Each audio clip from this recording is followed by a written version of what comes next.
ये नूरपुर था, पहाड़ों के बीच बसा एक छोटा सा गांव, जहां जिंदगी सादा मगर दिल आहिस्ता आहिस्ता खाली हो चुके थे। यहाँ लोग साथ रहते तो थे, मगर एक दूसरे से जुड़े नहीं रहे थे। हर शख्स अपनी फिक्र में गुम था। इसी गांव में एक खामोश सा लड़का रहता था, जिसका नाम अमीन था, जो कम बोलता मगर बहुत कुछ सोचता था। अमीन अपने बूढ़े वालिद की खिदमत को ही अपनी सबसे बड़ी जिम्मेदारी समझता था। वो दिन भर मेहनत करता, मगर कभी शिकवा ज़बान पर नहीं लाता था।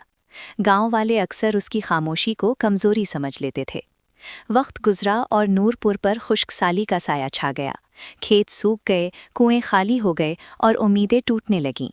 लोग एक दूसरे को कसूरवार ठहराने लगे, मगर हल किसी के पास नहीं था। अमीन खामोशी से सब देखता रहा। उसके दिल में एक अज़्म जन्म ले चुका था। एक रात अचानक आंधी और तूफान ने पूरे गांव को अपनी लपेट में ले लिया। बिजली बंद हो गई, गहिया अंधेरे में डूब गईं, खौफ हर दिल में उतर गया। इसी अंधेरे में एक चिराग जल उठा, अमीन के घर के बाहर। अमीन ने चिराग उठाया और डर के बजाय हिम्मत को अपना साथी बना लिया। वो अंधेरी गलियों में निकला, जहां हर कदम खौफ से भरा हुआ था। अमीन बच्चों को महफूज जगह पहुंचाता रहा, किसी की परवाह किए बगैर। उसने बूढ़ों को सहारा दिया और कमज़ोरों को हौसला। तूफान के शोर में भी अमीन का दिल मजबूत रहा। लोग खिड़कियों से ये मंजर देखते रहे, हैरान और खामोश। जब सुबह हुई तो गांव सलामत था और एक नई सोच ने जन्म लिया।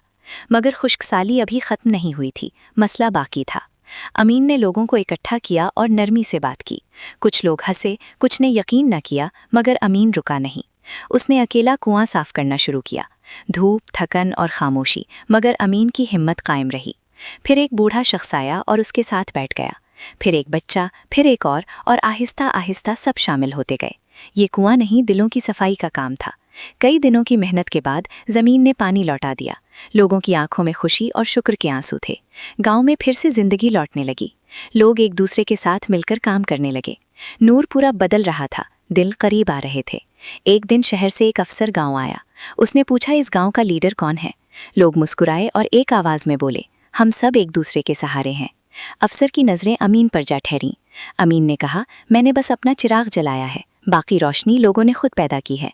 और यही सबक था कि खामोश नेकी शोर के बगैर भी पूरी दुनिया रोशन कर सकती है।